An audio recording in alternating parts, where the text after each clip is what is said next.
Hello my dear student, आज आपके सामने सवाल लेकर आया हूँ सेंटर ऑफ मास का। ये सवाल जो है बिल्कुल सेंटर ऑफ मास पे है और हर आप देखोगे इधर उधर तो कैसे कैसे बनाए हैं आपको पता नहीं। आपको ये विदिन 2 सेकेंड 3 सेकेंड में ये प्रॉब्लम सॉल्व हो जाएगा यदि आपको कॉन्सेप्ट पे पकड़ होगा। तो इस तरह का प्रॉब्लम सॉल्व करने के लिए आप मुझे जरूर सब्सक्राइब करें, ठीक है। देखिए यहाँ पे आपको पुचुर नहीं करना है मेरे प्यारे बच्चों। चलिए स्टार्ट करते हैं।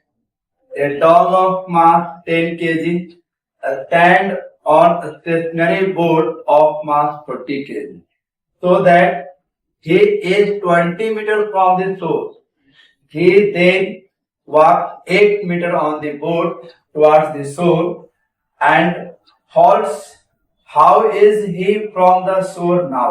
मतलब ये डॉग है बेटा, बोर्ड पे बैठा हुआ है, यहां से 20 मीटर की दूरी पे है, ये आगे की ओर 8 मीटर चला और फिर यहाँ पे रुक गया।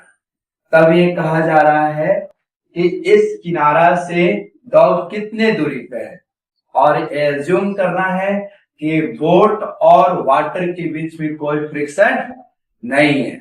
देखिए जस्ट चुटकी में मैं इसको सॉल्व करता हूं, इतना ही स्पेस में मैं सॉल्व कर रहा हूं, इतना ही स्पेस में। नो पुचुर आप पुचुर नहीं खुरपुर कीजिए इस तरह के सवाल। देखिए हम लोग जानते हैं क्या है कॉन्सेप्ट, हमारा क्या है कॉन्सेप्ट है, यहाँ पे कोई एक्सटर्नल फोर्स नहीं लगा है, कोई एक्सटर्नल फोर्स नहीं लगा है। तो change in centre of mass is equal to क्या होगा 0। मतलब सेंटर ऑफ मास का पोजीशन कंजर्व है, एक ही बात पे चल रहा है। कैसे सेंटर ऑफ मास चेंज करेगा इसका डिटेल भी मैं बताऊंगा, इसका सेकेंड मेथड जो डिटेल से बनाया हो वो भी मैं बताऊंगा। ये देखिए ये 40 केजी है, डॉग इधर की ओर चलेगा तो बोट पीछे की ओर शिफ्ट करेगा, momentum change centre of mass change करेगा तो वो क्या होगा 40 इंटू टी, मतलब डी डिस्टेंस ये बोट पीछे की ओर चल रहा है, इसी कारण moment centre of mass change करेगा। तो मान लें कि डॉग आगे की ओर चला तो ये बोट किधर चला 40 हो गया इंटू टी मोमेंट। और सेंटर ऑफ मास कैसे निकालते हैं, mass into distance. Is it clear? Okay. Plus ये डॉग कितना आगे चला है तो डॉग यहां से आगे की ओर जा रहा है तो ये भी पीछे की ओर आएगा बोट की हेल्प से, मतलब बोट आगे की ओर जा रहा है, डॉग आगे की ओर जा रहा है तो बोट बेटा पीछे की ओर आ रहा है तो कितना डी, तो उतना डिस्टेंस डॉग भी पीछे आएगा तो उसके कारण कितना हो गया 10 into D, 40 into D boat के कारण, 10 इंटू डी डॉग के कारण। और ये डॉग कितना चला है तो 80 मीटर, इसके कारण कितना हो जाएगा -8 into 10 equal to 0। 8 into 10 equal to 0। क्यों? चेंज इन मोमेंटम क्या है बेटा 0। इसी कॉन्सेप्ट से प्रॉब्लम सॉल्व हो जाएगा विदिन ए 20 सेकेंड, विदिन ए 20 सेकेंड। ये चमत्कार है बेटा।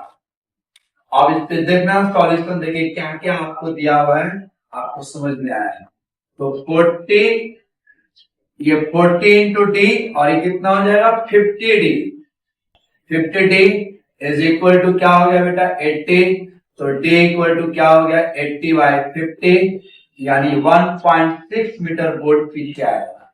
तो डिस्टेंस कितना हो जाएगा, डिस्टेंस कितना हो गया, इधर से चला ये 8 मीटर तो ये डिस्टेंस कितना हो गया बोट का सोर्स से, ये हमारे पास डॉग का डिस्टेंस कितना हो गया डॉग का, तो यहां से चला कितना मीटर, ये 8 मीटर चला, ये हो गया 12 और बोट पीछे की ओर कितना आ गया 1.6, तो टोटल डिस्टेंस कितना हो गया सोर्स से, टोटल डिस्टेंस आ गया सोर्स से बेटा 12 प्लस 1.6 दैट इज 13.6। बिना पुचुर किए हुए फुरफुर सवाल सॉल्व हो गया। आप इस तरह को सॉल्व करने के लिए क्वेश्चन को आप मुझे जरूर लाइक एंड सब्सक्राइब करें। जय हिंद।